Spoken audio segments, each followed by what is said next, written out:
Uh, and so I'm just explaining where it's coming from for someone.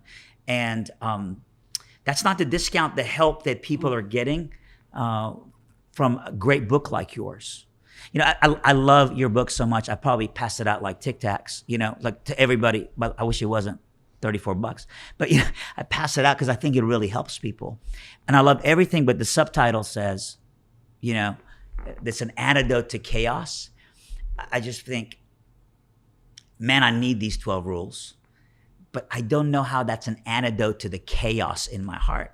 Because you could keep adding rules and I'm still, at the very best, I've just learned how to clean up the chaos. Oh, yes. But it's still under the current. Oh, the rules themselves are certainly insufficient to eradicate the chaos. The rules are, well, you talked about discipline as in disciple. I mean, partly what you do to straighten yourself out so that you can deal with the transformations of life on an ongoing basis in a manner that's not overly rule bound, is that you bind yourself with rules enough to become somewhat disciplined so that you can become a spontaneous ethical actor. The rule part I don't have a problem with. First of all, I came from a religion that was very much like, here are the rules. Second, I came from a home, being Iranian, where I learned to submit to authority.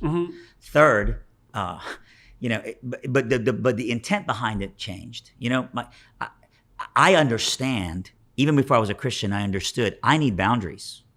Without boundaries, no river without banks is a river. It's just a puddle. So I knew the power of rules and boundaries in my life.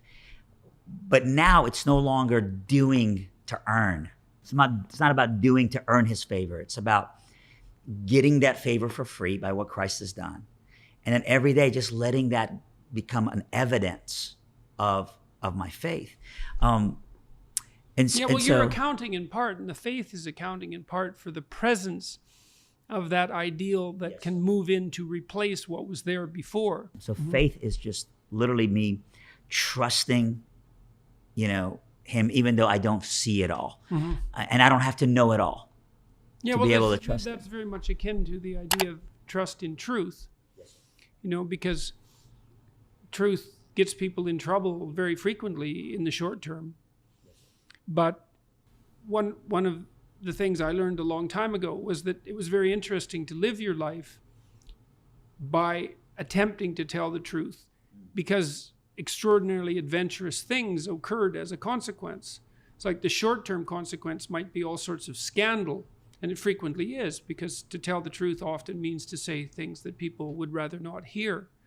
But I do believe that, and this is an element of faith, and I think it's akin to exactly what you're describing, is that I've decided that I'm going to do my best to tell the truth on the assumption that no matter what it looks like to me right now, there isn't a better outcome than the outcome that's generated as a consequence of telling the truth. Yes. Right, and that's definitely something that I think has to be placed into the category of faith. I mean, it's rational, because you got to think, well, better to have reality behind you than confronting you, you know, and maybe if you tell the truth, you at least have the real on your side. Right. That's something. Yes, sir. But you certainly can pay a high price for that in the present.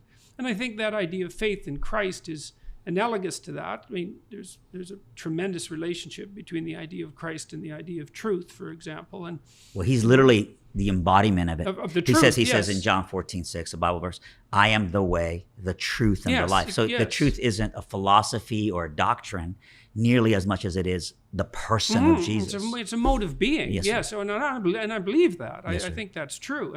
And I do think there is something, I don't think that redemption occurs, and this is the case in psychotherapy as well, and it's perhaps where the psychotherapeutic and the Christian religious endeavor dovetail.